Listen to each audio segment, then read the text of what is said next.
2036 donc ay Mamadou Lamine Camara ay Habib Diarra ay Lamine Camara. ay Pape Alassane Gueye Pape Matar dañuy xam ne que.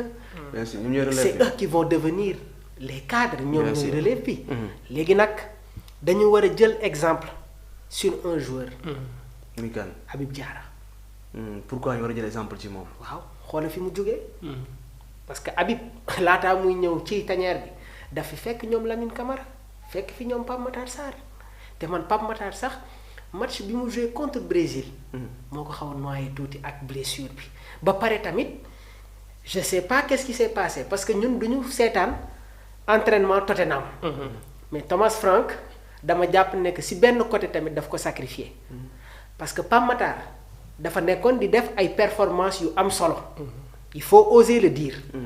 mais bi ñu commencé nag di dugg ci CAN bi sooy xool moom ak Bissouma. waa ji daf leen tegee ne ça a un peu perturbé. le joueur. bien sûr. mais tamit il faut un peu de sérieux. su ma nee sérieux maanaam am na yu bëri yoo xamante ne da nga koy mettre de côté.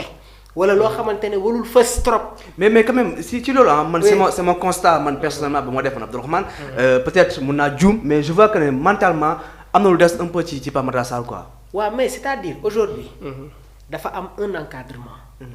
ñoo xamante ne ñoom ñooy war di waxtaan joueur bi des fois. booy yi Abdourahmane xam nga nekk ndaw mën a résoudre tous tes problèmes. des fois amaana dina am ñenn ñoo xamante ne duñ la ñeme wax dëgg. bien sûr. grand am bërki dem fii la toog. mais par moment il faut un peu de sérieux. waaw grand am ñu ngi nuyu bu baax a baax. parce que à un certain niveau. dafa am lu bëri loo xamante ne da nga koy éviter mais man Pape Matar. man jàpp naa ne que s'il continue comme ça fi ko Sénégalais yi doon xaar. dina fa yegg parce que bërki dem kat rentrée bi mu def. face à Manchester City. man convaincre na ma mais loolu doyul de. bout de match déedéet doyul c'est-à-dire aujourd'hui il doit lancer un message très clair.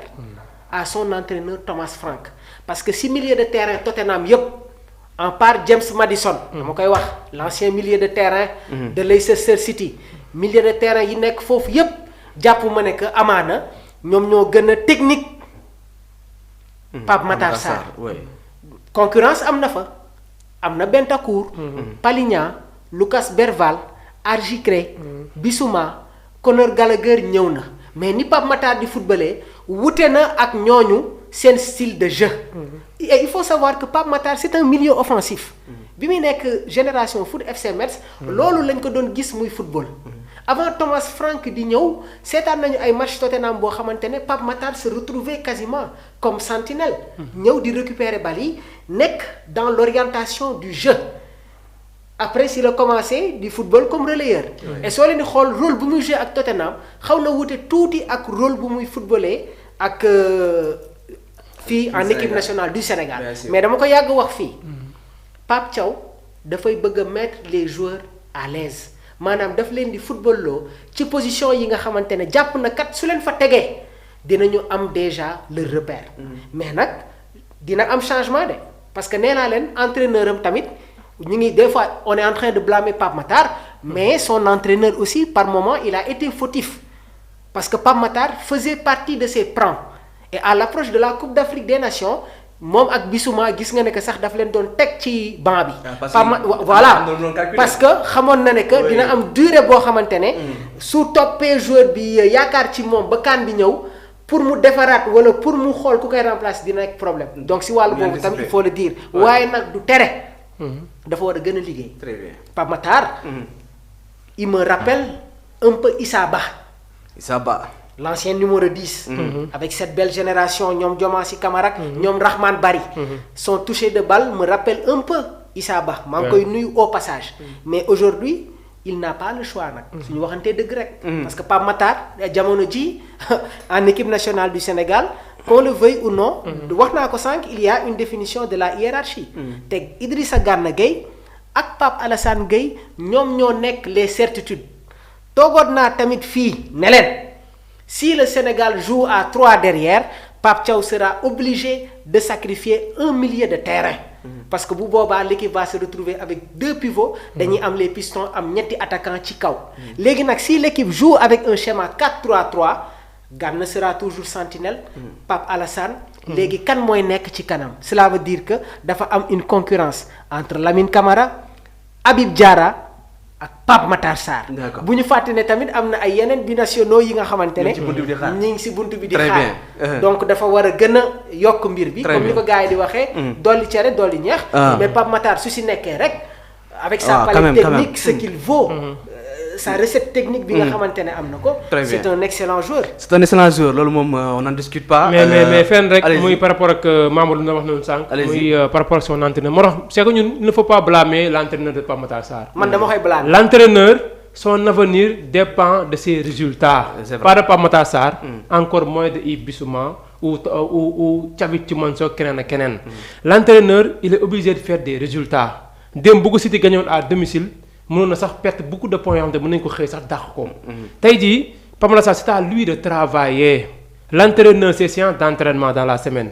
ce qu'il fait son projet de jeu les jours yu mu yor prochain adversaire bu mu war a am yenn jours la war a teg si ñun lay dépendre tamit Pape Matar Sarr lan la comporté woo si entraînement yi est-ce que mi ngi ñëw en retard wala ñëwul en retard est-ce que mi ngi ñëw à l'heure c'est ça est-ce que entraînement yi Thomas Frank lu mu koy demande mu def mi ngi koy def. Thomas Frank sa waay Pape Matar Sarr est-ce que dem benn centre demul ba xaw a mel ni ku yaakaar ni il a conquis. c'est ça tout le public des sports de Tottenham son entraîneur. sa waay en club nekkul noonu de tu es obligé de garder le même tempo. pour toujours. wala bu fekkee bëggul da ngay dem ci club yu moyen yoo xam ne ñoom il ne joue pas des matchs de pression. le niveau il y a ses exigences. moo tax boo dépassé tel franchir boo jugee Metz bu nekkoon en Ligue 2 nga dem ay équipe bu mel ni Tottenham alors que y a un écart boo xamante ne kenn xamul nu mu toll c'est parce que tu es appelé à franchir encore des étapes. exactement pour être titulaire au niveau des sports de Tottenham. tey jii c'est à Pape Matar de travailler man je ne blâme jamais un entraîneur parce que un entraîneur muy Pape Thiaw di sélectionneur muy un entraîneur de club ñoom lu ñu xam mooy xamuñu sentiment Pape Thiaw dal xool fii ak mondial bi. si ñuy jël CAN di savourer nii tëb. am na ñoo xam ne da leen fiy teg dem jël ñeneen andi yóbbu mondial. bien sûr parce que dépassé nañ ligne de mire bu CAN. on se projette vers la prochaine coupe du monde. Pape Thiaw a besoin encore une fois yeneen si ay jours yoo xam ne dañ koy jëlal satisfaction tey bu jël woon CAN bi lan la ñuy wax. il a échoué un de ses points yoo xam ne da koo nekkoon avec le ministère des sports. muy remporter la CAN. est-ce que mënuñu ko woon dàq. wala sentiment entraîneur comme sélectionneur du am seen biir. loolee nekk xarit bu demee ba tëju jot jël feuille di bind di xool na la ñuy woo non dañuy fàtte xarit buñ génnee seen liste ba envoyé ko nag boo meree yow la boo merul yow loolu fi andiwaat. yaa koy liggéeyaat Pape Matar Sarr lu koy mettre place de titulaire au niveau de Tottenham moom moo koy liggéey moo war a xam lu ko manqué mu liggéey ko xam li avantage am mu gën see travailler comme ce qu'on dit rek ki daan Mbappé bu ñu ko laajee say faiblesse boo xam ne doo si travailler dana je préfère travailler sur mes avantages et ma force que de me penser xaw ma sur mes faiblesses. ki daan Mbappé dafa am benn objectif mooy xam na ni dugal la ko nañu di laaj day travailler si dugal bi. Mbappé doo défendre rek Mbappé doo replier wu yoonam new si. lu mu bëgg mooy. Mbappé bu la marqué les 2 buts si match. tu as 1000 chances de remporter ce match-là n'est-ce pas. bien sûr moo tey jii aux joueurs mu xam ses forces et des faiblesses certes nag travailler ses faiblesses baax na trop. mais itam gën a renforcer say avantages loolu itam si la bokk. très bien alors. Abdourahmane ñi ngi wax si Pape Matar Sarr mais juste nañu xool Habib Diarra. bu mu delluwaatee Sunderland entraîneur am daf ko ne pour le moment il ne fait pas partie des titulaires. c'est ça xoolal loolu. waaw c'est vrai. te nan la woon avant ñoo dem CAN. dafa nekkoon titulaire indiscutable. yaa ngi wax ci réunion base non dinañ si ñëw alors dañuy avancer un peu di nuyu aussi ñi nga xam ne tamit ñoom ñooy suivre gis naa tamit seen réaction bu baax a baax Pathé Diakhoumpa Badou Diop Top Gueye alors ñoom ñëpp ñoo leen di nuyu bu baax Francis Bass donc Modou Ndiaye gis naa aussi ki nga xam moom mooy Nessé Dia ñoom ñëpp ñoo leen di ziare bu baax a baax alors Mamour dañuy jàll rapidement ci beneen point gis nañu aussi ñi nga xam ne tamit moom mooy nos marches bon bu mu ñëw joxe ma conducteur mais man j'aime parfois chambouler mbir yi ñëw à ma manière gis naa tamit li nga xam ne aussi moom mooy lu am importance li nga xam ne xëy na war nañ see jëm Djibril moom mooy la préparation de la Coupe d'Afrique de la Coupe du Monde te pour jouer la Coupe du Monde il nous faut des matchs amicaux.